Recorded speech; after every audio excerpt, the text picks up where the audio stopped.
Of generations. Alternation of generations ये है कि एक नस्ल के बाद दूसरी नस्ल का आना और फिर दूसरी नस्ल के बाद पहली नस्ल का वापस दोबारा आ जाना, इसको हम अल्टरनेशन ऑफ जनरेशन कहते हैं।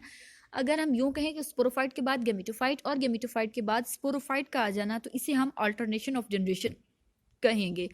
इन the life history of liverworts की जिंदगी में mosses and hornworts there are two distinct multi cellular phases और जनरेशंस। इनमें दो जो है वो प्रोमिनेंट वाजे किस्म की जनरेशंस हैं। कौन कौन सी हैं? These generations are haploid gametophyte and diploid sporophyte. Gametophyte हमेशा हैप्लॉइड होगा, एन होगा, जबकि स्पोरोफाइट क्या होगा? 2n, which regularly alternate with each other, जो बाकायदगी से एक दूसरे से तब्दील होते रहते हैं। The gametophyte is the dominant generation because it is more conspicuous. जो गैमेटोफाइट है वो क्या है? डोमिनेंट जनरेशन है, क्योंकि ये ज्यादा कॉन्स्पिक्यूअस है। इट प्रोड्यूसेस गैमीट्स कॉल्ड सुपरमेटोजॉइड्स और एंथ्रोजॉइड्स। तो ये जो गैमीट्स प्रोड्यूस करें इनको क्या कहते हैं? सुपरमेटोजॉइड्स और antherozoids and eggs, therefore called gamete producing generation.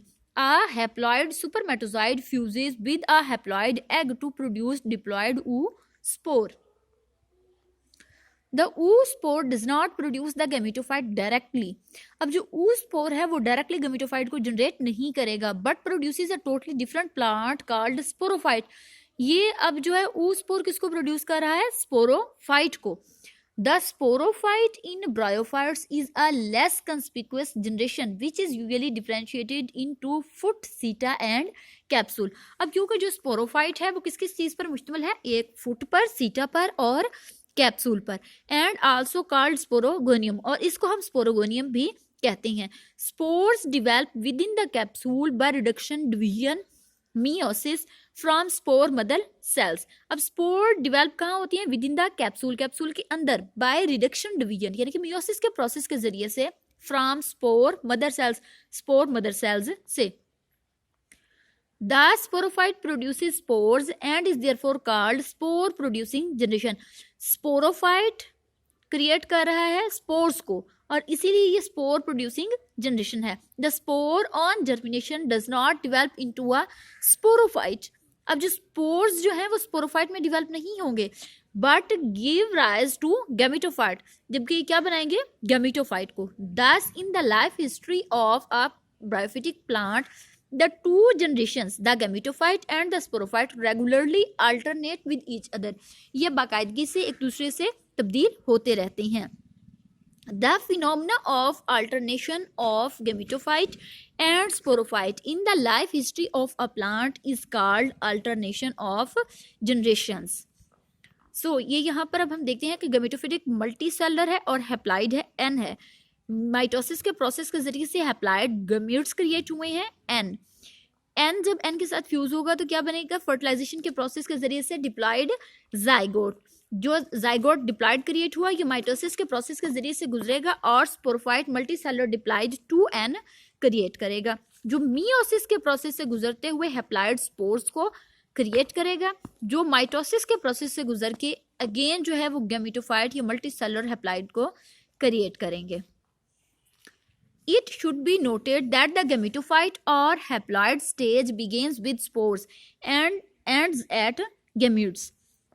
ये चीज नोट की जा रही है कि गैमेटोफाइट और हैप्लॉइड स्टेज जो है वो बिगिन कहाँ से होती है? स्पोर्स से, और एंड कहाँ पर हो रही है? गैमेट्स पर। Whereas the sporophyte begins with oospore and ends at spore mother cell. ये जो oospore से स्टार्ट हो रही है वो एंड किस पर हो रही है? स्पोर मदर सेल पर। The significance of alternation of generation. अब इस alternation of generation का बेसिक फायदा क्या है? During the formation of spores, spores की फॉर्मेशन के दौरान, from spore mother cells by mitotic division, reshuffling of genes occurs. जो रिशफलिंग ऑफ जीन्स है वो होती है एज ए कंसिक्वेंस, जिसके नतीजे में a great variety of spores with different genetic makeup are produced. ये डिफरेंट जेनेटिक मेकअप से प्रोड्यूस हो जाएंगे। These spores in turn produce gametophytes with different genetic combinations.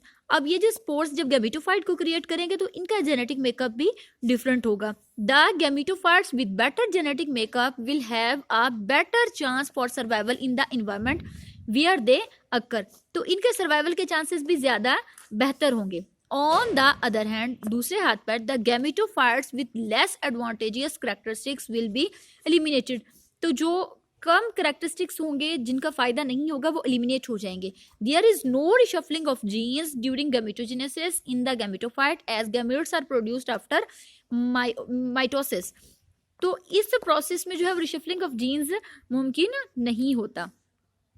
The oospore developing after fertilization now has a new genetic makeup as compared to the parent.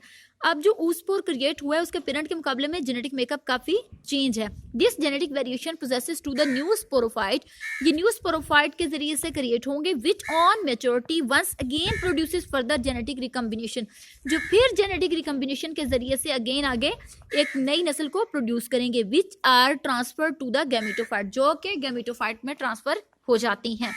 In this natural process, इस natural process में the sporophyte thus provides a large amount of genetic variability and nature selects the best genetic combinations, इनमें genetic जो combination है वो best है. In the long run, इस लंबे अरसे में, this will allow the populations to become increasingly better adopted to their environment, और इस वजह से ये इन्वायरमेंट में बेटर जो है वो सर्वाइव कर पाते हैं.